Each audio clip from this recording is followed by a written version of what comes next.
চলো আজ তোমাদের সাথে গল্প করতে করতে একটা রেসিপিও দেখিয়ে দিই। এই রেসিপিটার কিন্তু কোনো নাম নেই। আমার আজকে যেভাবে মনে হয়েছে এখানকার ওখানকার দু রকম মিশিয়েই আমি আজকে এই রান্নাটা করেছিলাম। নুন হলুদ মাখিয়ে মাংসটাকে একটু রেখে দিয়েছিলাম। কেন কিন্তু জিজ্ঞাসা করো না, বলতে পারবো না। ইচ্ছা হলো নুন হলুদ মাখিয়ে রাখি, তাই রেখেছিলাম। আলু ছাড়াই মাংস খেতে টেস্ট হয় বেশি জানি, তবুও আলু ছাড়া আবার খেতে ভালো লাগে না। তাই কয়েকটা আলুকে ডুমো ডুমো করে কেটে নিয়ে একটু ভেজে তুলে রাখলাম। কয়েক টুকরো ক্যাপসিকামকেও বেশ বড় সাইজের করে কেটে নিয়েছিলাম, তাকেও ভেজে তুলে রাখলাম। সেই তেলের মধ্যে শুকনো লঙ্কা, সর্ষে, জিরে দিয়ে একটুখানি ফুটতে দিলাম। তারপরেই কুচি করে রাখা পেঁয়াজকে সেই কড়াইয়ের মধ্যে দিয়ে দিলাম। সাথে দিয়ে দিলাম একটু কারি পাতা। আজকের মাংসটাতে আমি কারি পাতা ব্যবহার করেছি দুবার। এখন একবার দিলাম আর একবার পরে দিয়েছি। পেঁয়াজের সাথে আর ওই ফোড়নগুলোর সাথে কারি পাতাকে ভালো করে মাখিয়ে নিয়ে তারপরে সাথে একটুখানি দিয়ে দিলাম গোটা গরম মশলা। ওই দুটো ছোটো এলাচ, তিনটে লং আর 2-3 টুকরো দারচিনির টুকরো দিয়েছিলাম আমি।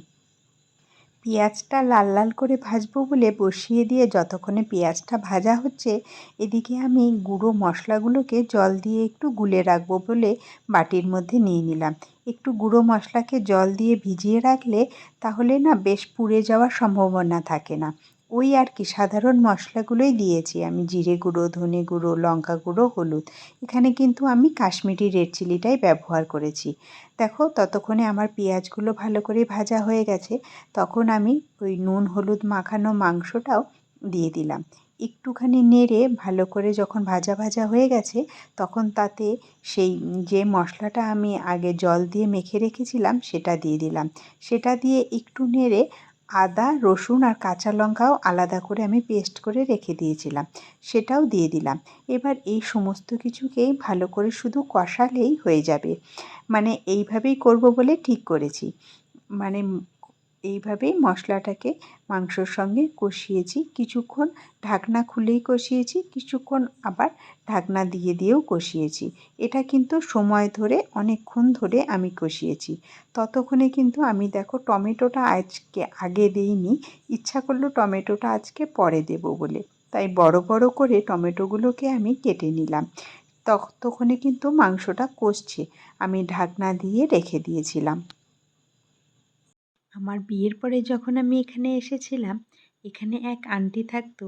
সেই আন্টিকে দেখতাম চিকেন যখন অনেকটা সেদ্ধ হয়ে এসেছে তখন টমেটো দিতে। তো আমারও আজকে ইচ্ছে করলো ঠিক সেইভাবেই করতে। তাই টমেটোগুলো প্রথমে না দিয়ে পরে যখন প্রায় চিকেনটা সেদ্ধ হয়ে এসেছে তখন কিন্তু আমি টমেটোটা অ্যাড করলাম। টমেটোটা অ্যাড করার পরে সামান্য নেড়ে চেড়ে যেই আলু আর ক্যাপসিকামটা আমি ভেজে তুলে রেখেছিলাম সেটাও কিন্তু এবার দিয়ে দিলাম। এবার আবার একটু ভালো করে নেড়ে চাপা দিয়ে দেব। টমেটো থেকে যেই জলটুকু বেরোবে সেটাতে বাকি চিকেনের যেইটুকু সেদ্ধ হওয়া বাকি আর আলুগুলো সেদ্ধ হয়ে যাবে, তাই ঢাকনা দিয়ে দিলাম। প্রথমবার যখন ঢাকনা খুললাম তখন কিন্তু খুব একটা টমেটো থেকে জল বের হয়নি। আবার একবার নেড়ে আবার যখন ঢাকনা দিয়ে দিলাম, পরের বার যখন ঢাকনা খুললাম তখন কিন্তু দেখলাম বেশ ভালো জল বেরিয়েছে। এবার কিন্তু আমি কিছু কাঁচা কারি পাতা এখানে অ্যাড করে দিলাম। এই সময় যদি কারি পাতা অ্যাড করা যায় তাহলে কিন্তু একটা দারুণ সুন্দর গন্ধ আসে। তোমাদের সাথে সেই গন্ধটা তো আমি শেয়ার করতে পারবো না, তবে তোমাদের কাছে সকলকে বলবো একদিন এইভাবে চিকেন রান্না করে দেখো, নিজেরাই একটা আলাদা রকমের গন্ধ বুঝতে পারবে। এখানে কিন্তু আমি ফুটন্ত জল ব্যবহার করেছি চিকেনের মধ্যে। এই পর্যায়ে কারি পাতার সাথে কিন্তু একটু পুদিনা পাতা দিলেও আর ধনে পাতা দিলেও খুব ভালো হতো। তবে অনবরত বৃষ্টির কারণে গিয়ে দেখলাম পুদিনা পাতার গাছগুলো একদম মরে গেছে। তাই আর কিছু করার না থেকে সেই অবস্থাতেই এবার ঢেলে ফেললাম। তোমাদের কাছে থাকলে অবশ্যই দিও। সাথে করেছিলাম আজকে লেমন রাইস। এই লেমন রাইসের ভিডিও কিন্তু আগেই আমার চ্যানেলে পোস্ট করা আছে, তোমরা যারা দেখোনি তারা কিন্তু দেখে নিতে পারো। চিকেনের যেমন কালার এসেছিল তেমন টেস্টও কিন্তু হয়েছিল চিকেনটা খেতে। তোমরা একদিন অবশ্যই এটাকে ট্রাই নিতে পারো কিন্তু। যারা আমার ভিডিওটা সম্পূর্ণ দেখলে তাদেরকে অনেক ধন্যবাদ।